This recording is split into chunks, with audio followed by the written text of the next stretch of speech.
26 de fevereiro de 1991, 2:30. O deserto aberto de Wadi al-Batin, Kuwait. A noite é absoluta, um negro frio e sem estrelas que engole a areia, os homens e as máquinas. Para os comandantes da divisão Tawakalna da Guarda Republicana Iraquiana, isto é uma fortaleza. Eles estão entrincheirados, protegidos por taludes de areia e pela blindagem da besta, o T-72M.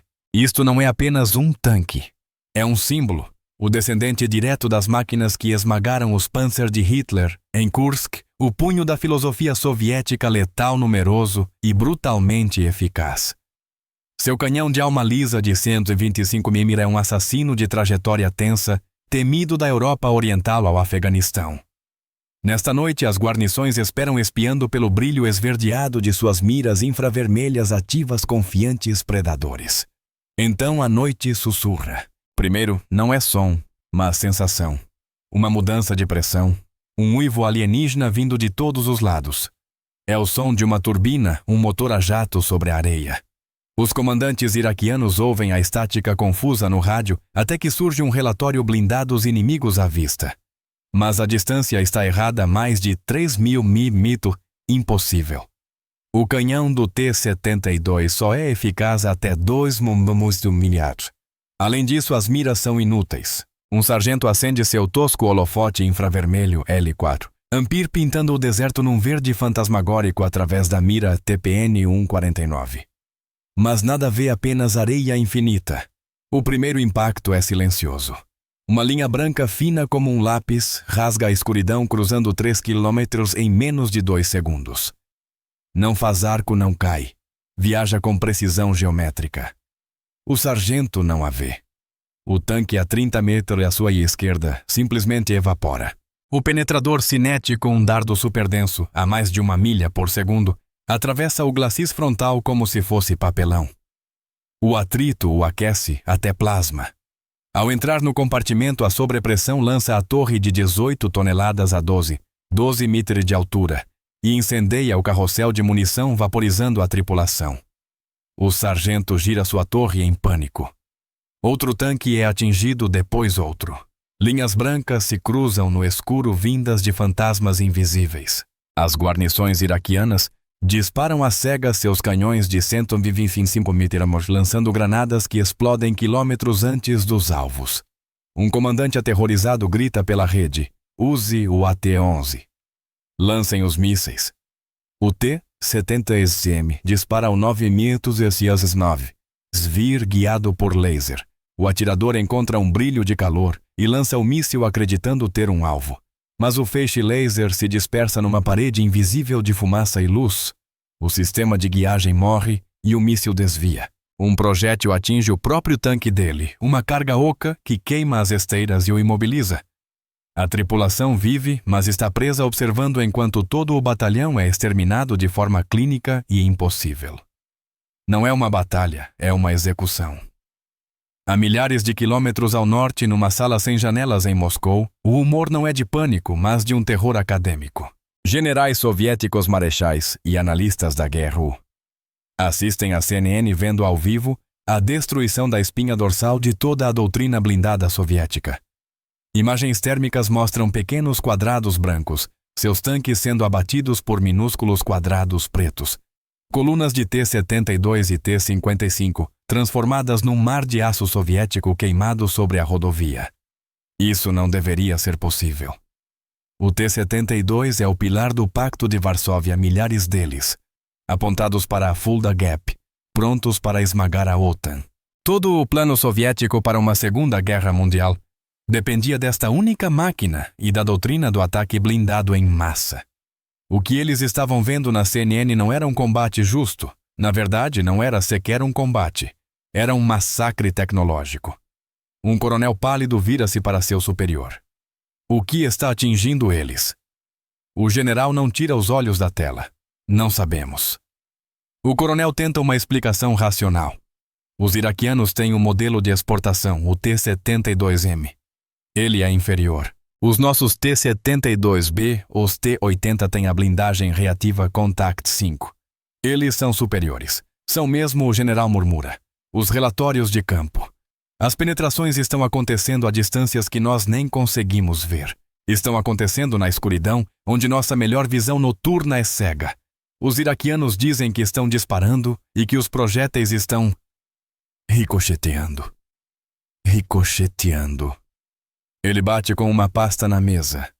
Temos relatos preliminares dos nossos atachés em Bagdá. Eles são incoerentes.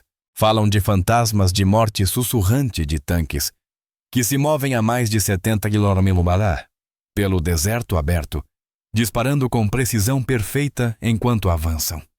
A sala fica em silêncio. Disparar em movimento à noite além de 3.000 mm, isso não era uma vantagem quantitativa. Era uma nova dimensão da guerra. Era um fantasma.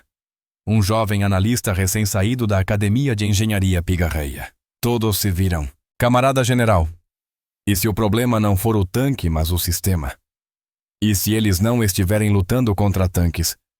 Ele menciona relatos de mísseis Hellfire lançados por helicópteros. Outro menciona o A-10, mas os impactos não correspondem às assinaturas deixadas por aviões de ataque. O general Corta aponta uma foto de reconhecimento borrada. Isto é um matador de tanques. Olhem o orifício de entrada. Pequeno limpo, uma arma cinética, mas não é nossa e não se parece com nada que já vimos. A névoa do mistério se instala densa como um sudário.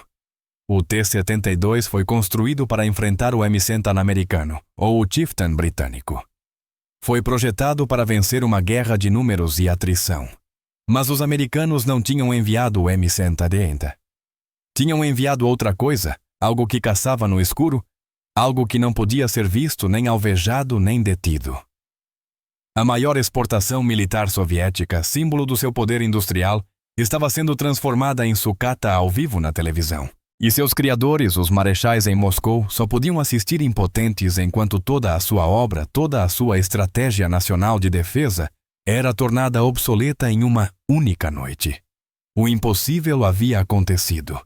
Era preciso investigar. Aquela demonstração brutal de um novo tipo de guerra foi um choque para o sistema, não só para Moscou, mas para o mundo inteiro. Era um mistério que exigia resposta. A primeira e mais aterrorizante pergunta pairava no ar da sala de briefing. Aquilo era uma falha iraquiana ou soviética?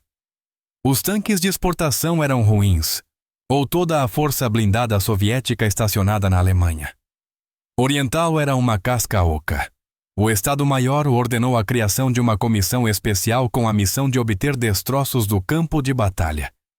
Imagens de satélite, depoimentos de sobreviventes e prisioneiros de guerra que tivessem visto a nova arma americana. Eles precisavam descobrir o que havia matado o T-72. Precisavam encontrar o fantasma. A fumaça mal havia se dissipado no deserto do Kuwait quando a caçada começou em Moscou. A comissão especial, um grupo taciturno de oficiais grisalhos engenheiros de tanques da fábrica Uralvagonzavod e marechais envelhecidos, reuniu-se numa sala blindada do Ministério da Defesa. A ordem era simples: descobrir o que destruiu o T-72 e se o T-80, orgulho da defesa soviética, era igualmente vulnerável. As primeiras evidências eram as mesmas vistas pelo mundo, as transmissões da CNN. Técnicos passaram centenas de horas analisando as imagens térmicas granuladas, ampliando, estabilizando, filtrando. O resultado foi inútil. Os vídeos eram um triunfo de relações públicas para os americanos, mas um beco sem saída técnico mostravam o que havia acontecido, cascos brancos brilhando e depois sumindo, mas não como. Resolução baixa, ângulos limpos demais. Melhor momentos de um massacre sem pistas sobre a arma. O trabalho real coube aos assessores e agentes da GRU, infiltrados nos escombros do regime iraquiano em colapso. Não era espionagem, era a arqueologia forense, em campo de batalha sob enorme risco. Equipes soviéticas, oficialmente diplomatas e observadores de cessar-fogo, subornaram, ameaçaram e barganharam para entrar nos ainda fumegantes campos de Wadi al-Batin e na Highway of Death. Moviam-se à noite desviando de munições não detonadas e patrulhas americanas nervosas. Suas câmeras não eram para televisão, eram para análise forense. O que encontraram fez seu sangue gelar. Esperavam ver T-72 destruídos. Não esperavam encontrar um museu a céu aberto de suas próprias falhas.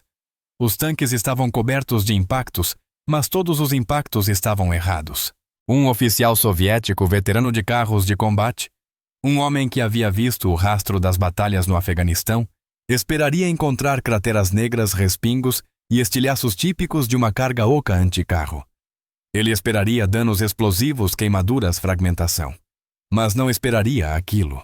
Na placa de glacis frontal de um T-72M, o lugar onde a tripulação acreditava ser invencível, os agentes encontraram furos minúsculos, limpos, quase cirúrgicos. Não eram maiores que o punho de um homem. Não havia carbonização. Não havia respingo. Apenas um círculo perfeito, como se tivesse sido perfurado por uma broca gigantesca. Mas dentro do tanque, dentro era um retrato do inferno. Todo o compartimento da tripulação era um crematório triturado por um cone de metal branco incandescente. A força do impacto transformara a própria blindagem do tanque em estilhaços, projetando-os para dentro. Em muitos casos, o projétil havia entrado pela frente, atravessado a tripulação e saído pelo bloco do motor. Ele passara por 2 metros de aço-munição e maquinaria como se fosse água. Os agentes fotografaram tudo, mediram os orifícios de entrada e usaram serras diamantadas para remover seções da blindagem para análise. De volta a Moscou, eles cavaram na areia. Procuravam os projéteis. E quando os encontraram, o mistério só aprofundou. Enterrados na areia, ou às vezes cravados profundamente no motor destruído de um tanque, encontraram dardos longos e finos de metal. Pareciam flechas enormes sem estabilizadores. Não eram de aço, não eram de tungstênio, o material preferido pelo Exército Vermelho para seus próprios projéteis perfurantes. Eram pretos metálicos e impossivelmente pesados. Quando as primeiras amostras foram enviadas aos laboratórios metalúrgicos de Kubinka, os espectrômetros revelaram algo que deixou os engenheiros atônitos: mais de 90% urânio empobrecido. Urânio empobrecido, subproduto do enriquecimento nuclear. Um material que os soviéticos conheciam bem, mas consideravam problemático, pirofórico, inflama-se ao impacto tóxico politicamente delicado e, ao que tudo indicava, o material mais denso que o inimigo podia lançar contra eles a velocidades que desafiavam sua própria física. Aquilo não era um projétil. Era um meteoro fabricado pelo homem. A inteligência humana, os relatos eram ainda mais aterrorizantes. Operadores da GRU em salas escuras em Damasco e Amman interrogavam comandantes iraquianos frenéticos e traumatizados que haviam escapado ao massacre. As histórias eram confusas, contraditórias e carregadas de um medo primal que beirava a superstição. Um comandante, um coronel da divisão Tawakalna, encarava a parede, as mãos tremendo. Estávamos na nossa melhor posição, sussurrou. Estávamos escaneando com a TPN-1. Não vimos nada. Nenhuma luz. Nenhum calor. Nada. Então, meu Alá, ele simplesmente explodiu. A torre subiu reto. Girou. Eu vi. Girou. O agente perguntou: Você revidou fogo em Kenodin, nos fantasmas. Disparamos onde vimos os clarões. Esvaziamos toda a munição. Não acertamos nada. Pelo rádio ouvimos sons. Um silvo. Não um motor diesel. Não o vrum-vrum de um T-72. Um grito agudo como um jato. Disseram que os tanques sibilavam. Um tanque sibilante. Esse relatório foi arquivado como choque psicológico. Não fazia sentido. Outro sobrevivente, um artilheiro arrastado de um T-55 em chamas, deu um relato ainda mais estranho. Meu comandante viu um. Ele apontou. Disse lá, a 3.000 metros, uma forma preta. Disparamos. Acertamos. Eu vi o clarão na couraça. Um impacto direto com 100 vis. E não desacelerou. Só continuou vindo. Parou. Disparou. E a cúpula do comandante desapareceu. Eu corri. Esses relatos formaram uma lenda. Um novo supertanque americano havia entrado em cena. Um bicho-papão. Movia-se silenciosamente com um silvo agudo. Era invisível à noite. Sua blindagem era tão grossa que os canhões soviéticos de 125 mm mais poderosos do arsenal eram inúteis. E seu canhão disparava uma bala mágica impossível de deter. Em Moscou, a comissão especial tentou separar fato de fantasia. Suas mesas estavam cobertas de dados conflitantes. A primeira teoria, a blindagem. Os oficiais mais antigos insistiam nela. Relatos de projéteis ricocheteando. Eram essenciais, os americanos deviam ter aperfeiçoado a blindagem composta. Os serviços de inteligência já perseguiam rumores de uma invenção britânica chamada Chobham Armor. Um sanduíche de cerâmica e aço. Agora era claro. Os americanos tinham aquilo e isso tornara obsoletos todo o estoque soviético de munição HIT e AKJ-E. A comissão recomendou um programa urgente para desenvolver ogivas HIT mais potentes. A segunda teoria, o canhão. Os engenheiros mais jovens, mais técnicos, focaram nos dardos de urânio empobrecido. Esse era o verdadeiro perigo, argumentavam. A blindagem não importava se o projétil inimigo podia perfurar qualquer coisa. O problema não era a defesa do T-72, era o ataque americano. Era uma falha metalúrgica soviética. Eles precisavam de sua própria bala de prata. Precisavam melhorar seus próprios APES, rodadas APFEDS. Projéteis perfurantes estabilizados por aletas com sabote descartável. O chamado ecoou pelos escritórios de projeto. Era necessário um dardo mais longo, mais pesado e mais rápido. Os programas Spinet 1 e Spinet 2, criados para desenvolver novos penetradores de urânio e tungstênio, receberam prioridade máxima. A terceira teoria era a das miras. Esta era a mais sombria, a que os generais não queriam discutir. Ela foi defendida por um especialista em inteligência de sinais que passara a carreira estudando eletrônica americana. Ele apontou para os relatos. Não vimos nada, e depois para as imagens borradas da CNN. Camaradas, disse ele, eles não estão usando holofotes infravermelhos. Eles não são ativos. São passivos. Eles não procuram reflexos. Estão vendo o calor do próprio tanque. A sala esfriou. O sistema noturno do T-72, o TPN-1, era ativo na prática uma lanterna invisível gigante. Para ver precisava emitir um feixe IR. A implicação era horrível. Qualquer tanque americano com uma câmera térmica passiva veria um T-72 brilhando como um farol, a quilômetros de distância. Eles estavam cegos. Pior, no instante em que tentavam olhar, iluminavam-se como alvos. Eram caçadores caminhando na floresta com uma lanterna perseguidos por um predador que enxerga calor. Mas a comissão, como qualquer burocracia, chegou à conclusão errada.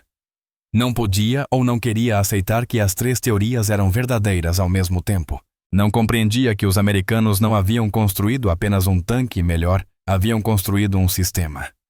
Um tanque com um canhão, que tinha mais alcance e miras, que tornavam o inimigo cego, e uma blindagem que o tornava impotente. Tudo isso amarrado por um computador que permitia disparos letais em movimento, a 40 mpg. A mente soviética, moldada por décadas de doutrina de massa e atrição, buscava uma resposta simples, um novo canhão, uma nova blindagem, uma nova mira. Não compreendiam que o T-72 não fora derrotado por um componente, mas por uma filosofia. O bicho-papão agora tinha nome. Sussurrado em relatórios de inteligência, era um código vindo de documentos de aquisição americanos. Os relatos ainda eram incompletos. Os espiões ainda estavam caçando. Mas o nome estava nos lábios de todos M1, e eles não faziam ideia do que ele realmente era. Enquanto a comissão especial em Moscou perseguiu fantasmas metalúrgicos e debatida entre visão noturna ativa e passiva, a resposta ao seu mistério não estava escondida. Estava à vista de todos nos vastos campos de treino empoeirados de Fort Irwin, Califórnia, e nas planícies da Alemanha Ocidental.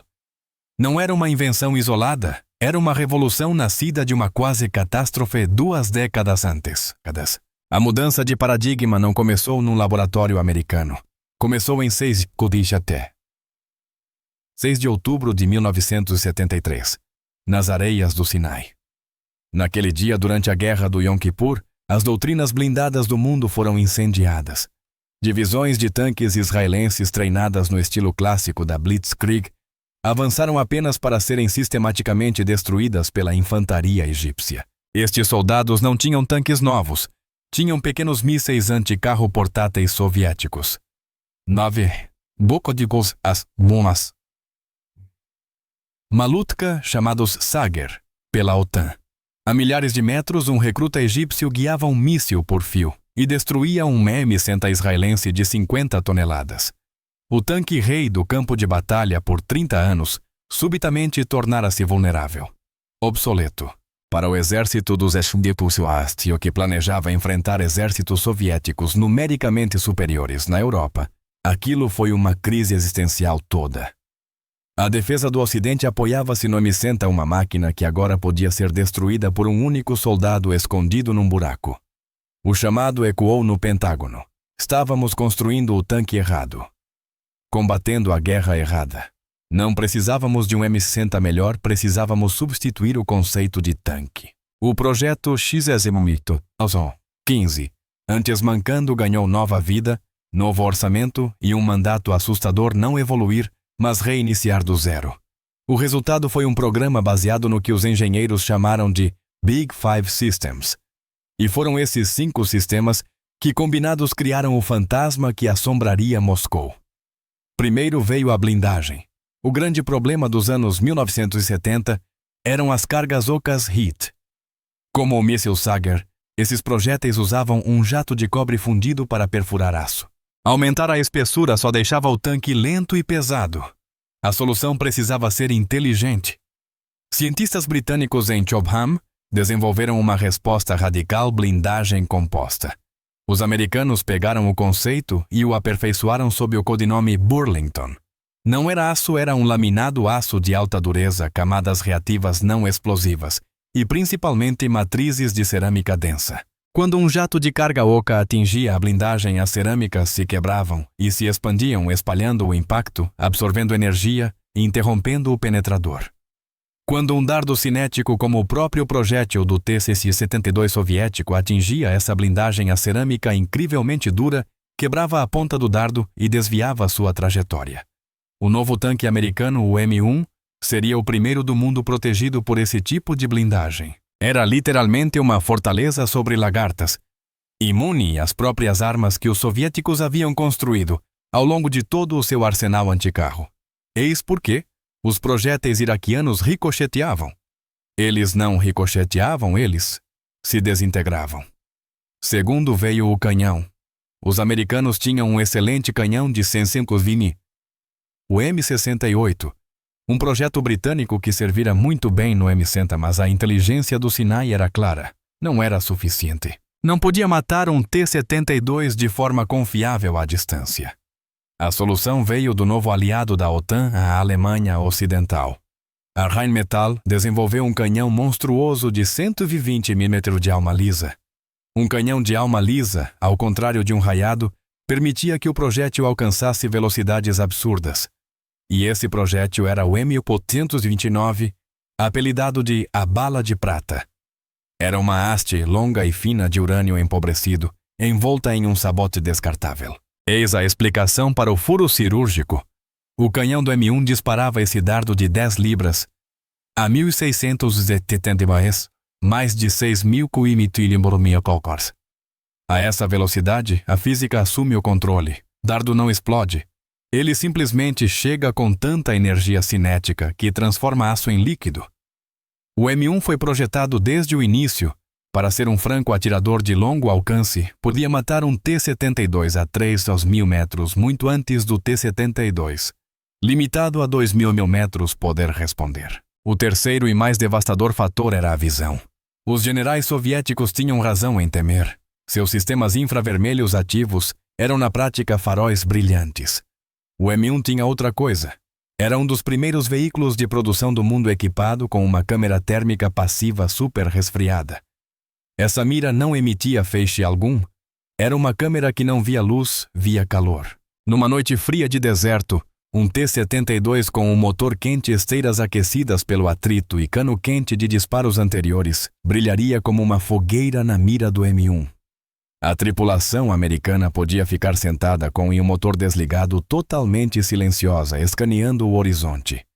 Podiam ver tudo: um tanque quente, um soldado aquecido, um caminhão recém-estacionado a quilômetros de distância no breu total através de fumaça, poeira e até neblina. Os iraquianos estavam cegos. Os americanos eram deuses empunhando o poder da visão num mundo apagado. E não era apenas uma mira. O M1 tinha um sistema Hunter-Killer. O comandante possuía seu próprio visor térmico independente. Ele podia escanear o campo de batalha, encontrar um alvo e designá-lo. Com o pressionar de um botão, a torre girava automaticamente para alinhar a mira do atirador ao novo alvo. O atirador disparava destruindo o tanque, enquanto o comandante já estava buscando o próximo. Encontrar, girar. Matar, encontrar, girar, matar. Por isso, um único M1 podia destruir vários TC-72 em menos de 1 minuto, com velocidade e eficiência tão absurdas que para as vítimas parecia que enfrentavam um batalhão de fantasmas. O quarto elemento era o motor.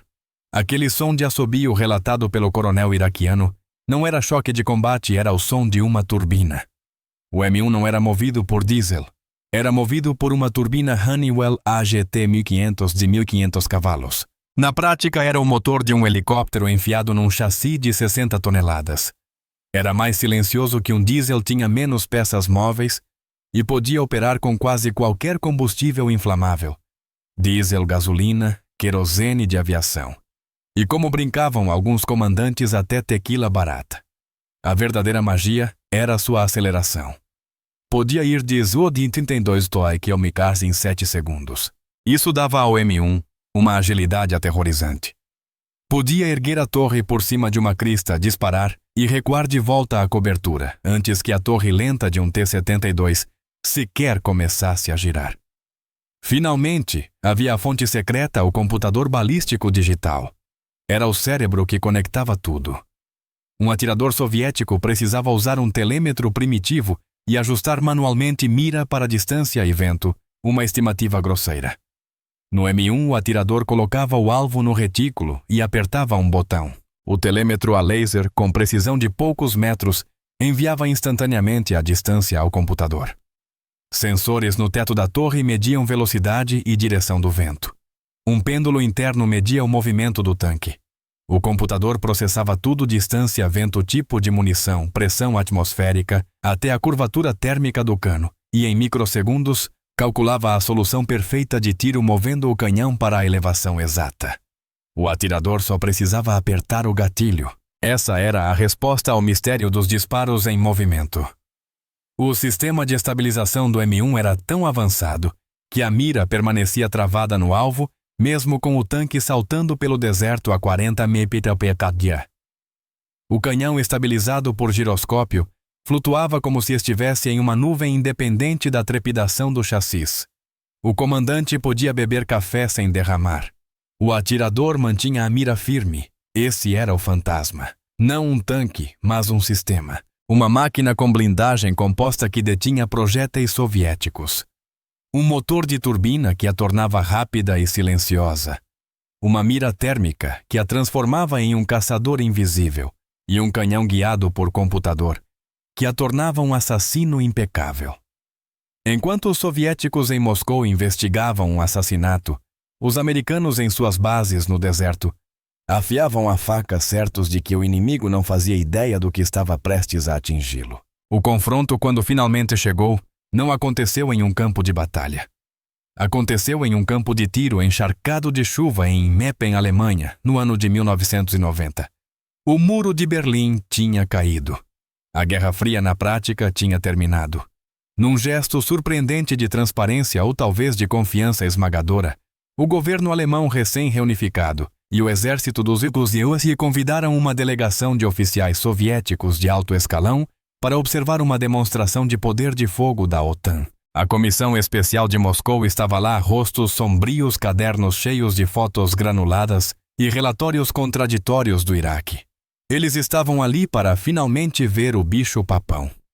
Eles subiram na torre de observação de concreto, binóculos erguidos, observando a névoa levantar-se do campo. Primeiro, os alemães demonstraram seu Leopard 2-4. Era impressionante, cruzava o campo lamacento, o chassi sacudindo violentamente.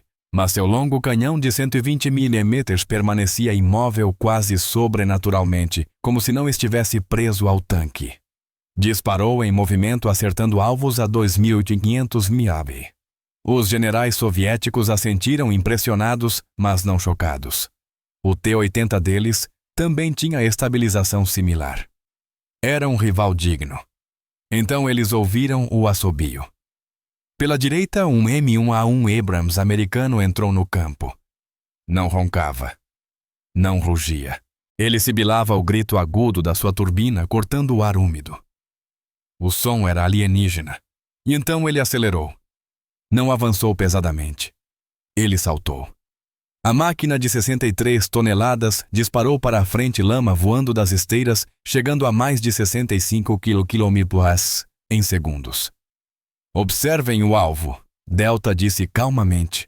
O oficial de ligação americano, sua voz ecoando nos alto-falantes. Distância 3.000 metros. O M1 ainda em alta velocidade não parou. Não reduziu. A torre, que estava apontada para a frente, girou bruscamente para a esquerda, independente do casco. Disparou. Um clarão branco e um estalo seco ecoaram entre as árvores. Um segundo depois, a silhueta distante do alvo, um tanque manequim, simplesmente se dissolveu. Alvo Epsilon, 3.500 metros. O visor térmico independente do comandante já tinha encontrado a próxima vítima. Assim que o canhão recuou, a torre girou outra vez. A mira do artilheiro travou. Craque! Outro impacto perfeito. O tanque não diminuiu a velocidade. Os generais soviéticos estavam em silêncio. Suas mãos tremiam enquanto seguravam os binóculos. Disparar em movimento a 3.500 milhas com acerto no primeiro tiro, seus melhores artilheiros parados em um T-80 teriam sorte de acertar um alvo a 2.000 milhas. Aquilo não era um tanque. Era um franco atirador sobre lagartas. Mas os americanos não tinham terminado. Aquilo não era uma demonstração. Era uma execução. Preparem-se para a demonstração estática, anunciou o oficial americano. A 2.500 metros, um caminhão guincho arrastou algo para o campo e o deixou ali. Os generais soviéticos baixaram os binóculos, semicerrando os olhos. O sangue gelou. Era um T-72M, o mesmo T-72M deles, capturado dos estoques iraquianos. Estava perfeitamente posicionado, a blindagem frontal, a suposta carapaça invencível voltada para o M1. O M1A1 parou. A turbina baixou para aquele estranho silvo suave. Carregar M829A1, disse a voz do americano pelos alto-falantes. Os generais reconheceram de imediato a bala de prata, o dardo de urânio empobrecido. Era o teste definitivo, o momento em que todas as teorias, todos os relatórios forenses seriam provados verdadeiros ou falsos. O M1 disparou. Não houve projétil arqueando. Apenas o craque. E o impacto instantâneo. Uma linha fina de luz superaquecida pareceu saltar do M1 para o T-72. Os generais observaram petrificados enquanto a haste de urânio atingia a blindagem frontal. Viram exatamente o que as fotos do Iraque mostravam, um pequeno flash cirúrgico quase insignificante no ponto de entrada. Por meio segundo, nada aconteceu. Depois, o T-72 detonou. Ele não queimou, não apenas fumegou.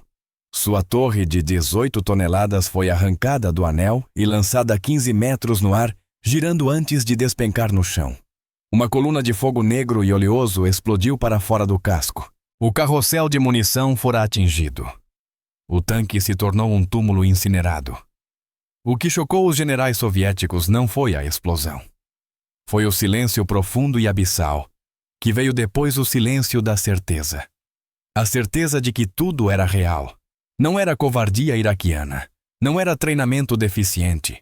Não era o modelo de exportação inferior. Era isto. Este fantasma que podia vê-los.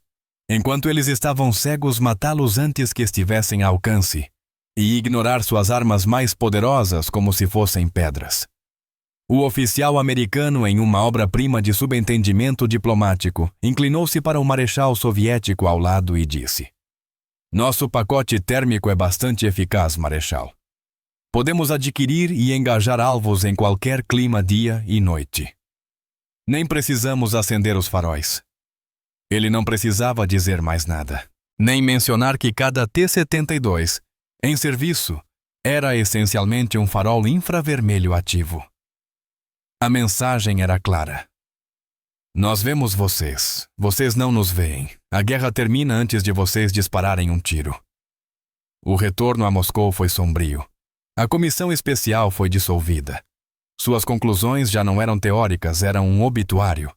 Começou então uma corrida frenética e desesperada, mas era a corrida de um homem já caindo de um penhasco. A primeira resposta foi o Contact 5.